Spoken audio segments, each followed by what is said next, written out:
Hello my dear students, welcome to the online class of Global Public School. I think you all are well by the grace of Almighty.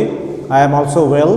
I am your Adil sir, English teacher of Global Public School. Today I am here with a new class and our today's topic is voice change. So this class is for the students of class 9 and 10 and তোমরা সকলেই জানো যে voice change করতে গেলে আমাদের যে জিনিসটা সবচেয়ে বেশি গুরুত্বপূর্ণ সেটা হচ্ছে আমাদের টেন্স জানতে হবে। সো আমরা প্রথমে জেনে নিব যে ভয়েস করতে গেলে আমাদের ইউজ অফ অক্সিলারি ভার্বটা। প্রথমে আমাদের অক্সিলারি ভার্ব সম্পর্কে জানতে হবে। আমরা প্রথমেই জানি যে ভয়েস চেঞ্জ হচ্ছে দুই প্রকার, অ্যাক্টিভ অ্যান্ড প্যাসিভ। সো আমরা যদি কোনো অ্যাক্টিভ সেন্টেন্সকে প্যাসিভ করতে চাই আমাদের কি কি অক্সিলারি ভার্ব লাগবে সেটা আমি অলরেডি বোর্ডে লিখে দিয়েছি। তোমরা এটা খাতায় লিখতে পারো অথবা বইয়ের সাহায্য নিতে পারো। সো প্রথমেই দেখো, যদি কোনো সেন্টেন্স অ্যাক্টিভ হয় এবং সেই সেন্টেন্সটা যদি প্রেজেন্ট ইনডিফিনিট হয় দেন আমরা প্যাসিভ করার সময় অক্সিলারি ভার্ব ব্যবহার করব অ্যাম, ইজ, আর। একইভাবে যদি সেটা পাস্ট ইনডিফিনিট হয় তাহলে ব্যবহার করব ওয়াজ, ওয়্যার। যদি ফিউচার ইনডিফিনিট হয় shall be or will B. আমি প্রথমে তিনটা ইনডিফিনিটকে একসাথে করলাম, তোমাদের মনে রাখতে সহজ হবে। আমি আবার বলছি, প্রেজেন্ট ইনডিফিনিটে অ্যাম, ইজ, আর, পাস্ট ইনডিফিনিটে ওয়াজ, ওয়্যার, ফিউচার ইনডিফিনিটে shall be or will be. Then কন্টিনিউয়াসগুলো একসাথে, তিনটা কন্টিনিউয়াস। প্রথমে প্রেজেন্ট কন্টিনিউয়াসে am being, is being, are being. Past কন্টিনিউয়াসে was being or were being. Future কন্টিনিউয়াসে shall be being or will be being. তারপরে আছে পারফেক্টগুলো তিনটা একসাথে। প্রথমে present perfect have been or has been, তারপরে past perfect had been, then future perfect shall have been or will have been. So আশা করি এই ইউজ অফ অক্সিলারি ভার্বটা তোমরা যদি ভালো করে বুঝো দেন তোমরা ইজিলি একটা সেন্টেন্সকে অ্যাক্টিভ টু প্যাসিভ করতে পারবে। সো আমরা এবার সেন্টেন্সে চলে যাব।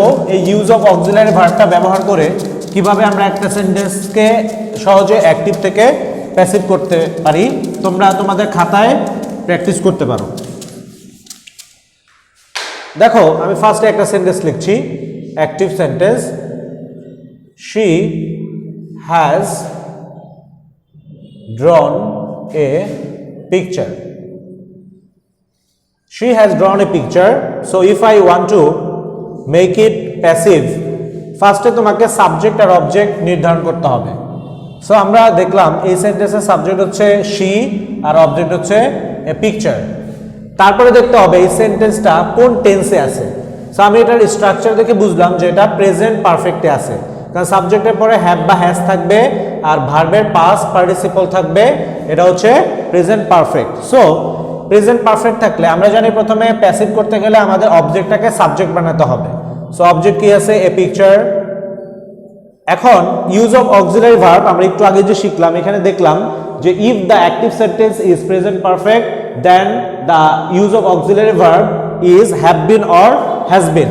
So a picture has been, a picture has been. যেহেতু এ পিকচার হচ্ছে third person singular number, so আমরা ইউজ করব হ্যাজ বিন। আর তারপরে এ পিকচার হ্যাজ বিন, এখানে একটা ভার্ব লাগবে, অবশ্যই ভার্বের পাস্ট পার্টিসিপল। সেক্ষেত্রে আমাদের যে ভার্বটা দেওয়া আছে সেটা অলরেডি পাস্ট পার্টিসিপলেই দেওয়া আছে। So drawn by. এবার আমাদের যে সাবজেক্ট আছে সাবজেক্টের অবজেক্টিভ রূপ লাগবে, যেমন এখানে সাবজেক্ট আছে শি, শি এর অবজেক্টিভ রূপ হচ্ছে হার। একইভাবে আমরা আরেকটা সেন্টেন্স দেখি, I will do the work. আমরা যদি এটাকে প্যাসিভ করতে চাই প্রথমে আমাদের সাবজেক্ট আর অবজেক্ট নির্ণয় করতে হবে। এখানে সাবজেক্ট হচ্ছে আই আর দ্য ওয়ার্ক হচ্ছে অবজেক্ট। এবার নির্ণয় করতে হবে এটা কোন টেন্সে আছে। So I will do the work. এক্ষেত্রে আমি আগেই বলে নিয়েছি যে ভয়েস চেঞ্জ পারতে হলে তোমাদের অবশ্যই টেন্সে যথেষ্ট দক্ষতা থাকতে হবে। I will do the work, এই সেন্টেন্সটার স্ট্রাকচার দেখে বোঝা যাচ্ছে যে এটা একটা ফিউচার ইনডিফিনিট। কিভাবে বুঝলাম? সাবজেক্টের পরে শ্যাল বা উইল থাকবে আর ভার্বের V1 থাকবে, দ্যাট মিন্স প্রেজেন্ট ফর্ম থাকবে। So subject plus shall will present form plus object, এটা হচ্ছে ফিউচার ইনডিফিনিট। এখন আমি এটাকে ইজিলি প্যাসিভ করতে পারি কিভাবে অবজেক্টটাকে সাবজেক্ট বানাবো দ্য ওয়ার্ক এখন আমার এখানে অক্সিলারি ভার্ব লাগবে অবশ্যই টেন্স অনুসারে তো আমাদের ছিল এখানে এই অ্যাক্টিভ সেন্টেন্সটা যেহেতু ফিউচার ইনডিফিনিট সো আমার অক্সিলারি ভার্ব লাগবে শ্যাল বি অথবা উইল বি যেটা অলরেডি আমি ইউজ অফ অক্সিলারি ভার্বে লিখে দিয়েছিলাম so the work will B এই যে এখানে ভার্বটা আছে ভার্বের পাস্ট পার্টিসিপল লাগবে সো আমরা জানি ডু এর V3 ফর্ম হচ্ছে done the work will be done by me the work will be done by me যেহেতু আই হচ্ছে সাবজেক্ট আই এর অবজেক্টিভ রূপ হচ্ছে মি আমরা একইভাবে আরেকটা সেন্টেন্স দেখি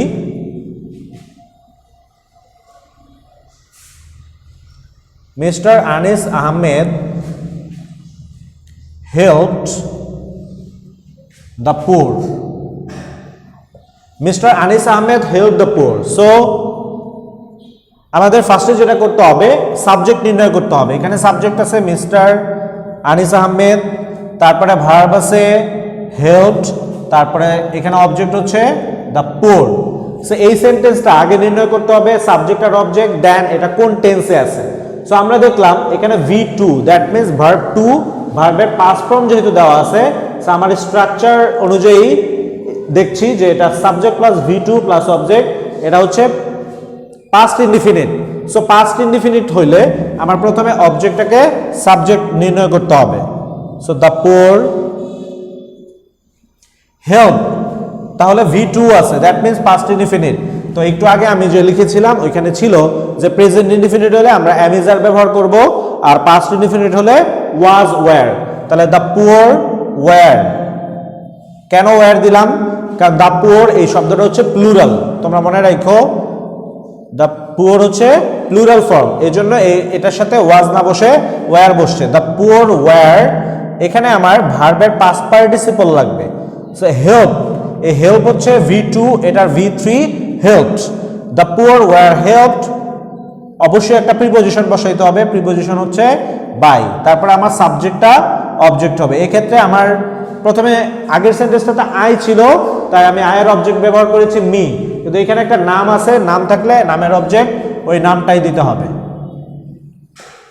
so the poor were helped by mister Ahmed আমরা এই তিনটা সেন্টেন্সের মধ্যেই কিন্তু দেখে নিলাম যে কিভাবে আমরা একটা সহজে অ্যাক্টিভ সেন্টেন্সকে প্যাসিভ করতে পারি সো এবার আমি তোমাদেরকে আরেকটা নিয়ম দেখাবো সেটা হচ্ছে যে কোনো সেন্টেন্সে যদি মডাল অক্সিলারি থাকে আমরা যদি কোনো সেন্টেন্সে মডাল অক্সিলারি পাই সো আমরা কি করব মডাল অক্সিলারি বলতে আমরা কি কি বুঝি can could will would may might going to need to and ought to can could shall should will ought may might need to and ought to so এই modal auxiliary গুলো যদি আমাদের active সেন্টেন্সে থাকে আমরা এগুলোর সাথে প্যাসিভ করার সময় বি যোগ করব যেমন একটা অ্যাক্টিভ সেন্টেন্স দেখো I can do it easily এখানে একটা ভার্ব আছে হচ্ছে ক্যান এটা একটা মডাল অক্সিলারি ভার্ব আরেকটা ভার্ব হচ্ছে ডু এটা হচ্ছে ভার্বের প্রেজেন্ট ফর্ম সো আমরা যদি এটাকে প্যাসিভ করতে চাই I can do it easily here I is a subject and it হচ্ছে অবজেক্ট আর ইজিলি এটা একটা এক্সটেনশন একটা বাড়তি শব্দ এটা adverb I can do it easily এখানে এটা কোন টেন্সে আছে এটা আমার দরকার নাই যেহেতু এখানে একটা মডাল অক্সিলারি আছে সো মডাল অক্সিলারি থাকলে সেটা অবশ্যই এটার সাথে বি যোগ হবে সো আমার অবজেক্ট আছে কি ইট আর এখানে আছে ক্যান সো আমি কি ব্যবহার করব এটার সাথে বি ব্যবহার করব ইট ক্যান বি ডু হচ্ছে ভার্ব ডু এর পাস্ট পার্টিসিপল হচ্ছে ডান ইজিলি তারপর অবশ্যই একটা প্রিপজিশন বসবে তারপর হচ্ছে ডান বাই মি তাহলে it can be done easily by me আরেকটা সেন্টেন্স দেখো I am going to open a bank account I am going to open a bank account here এই গোয়িং টু হচ্ছে মডাল অক্সিলারি। আমরা জানি modal auxiliary থাকলে তার সাথে B বসে। সো এখানে সাবজেক্ট হচ্ছে আই আর অবজেক্ট হচ্ছে a bank account. So a bank account is going to ছিল মডাল অক্সিলারি, তার সাথে বি বসবে। ইজ গোয়িং টু বি ওপেনের পাস্ট পার্টিসিপল হচ্ছে ওপেনড বাই মি। সো আমরা কিন্তু এভাবে খুব সহজেই এই অ্যাক্টিভ থেকে প্যাসিভ করতে পারি। সো আজকের ক্লাসটা এতটুকু পর্যন্তই। আবার নেক্সট ক্লাসে তোমাদের সাথে দেখা হবে ভয়েস চেঞ্জের বাকি অংশ নিয়ে। তো ততদিন পর্যন্ত তোমরা ভালো থাকো, সুস্থ থাকো, আর এই করোনা মহামারীর মধ্যে অবশ্যই সবাই স্বাস্থ্যবিধি মেনে চলবে। আল্লাহ হাফেজ।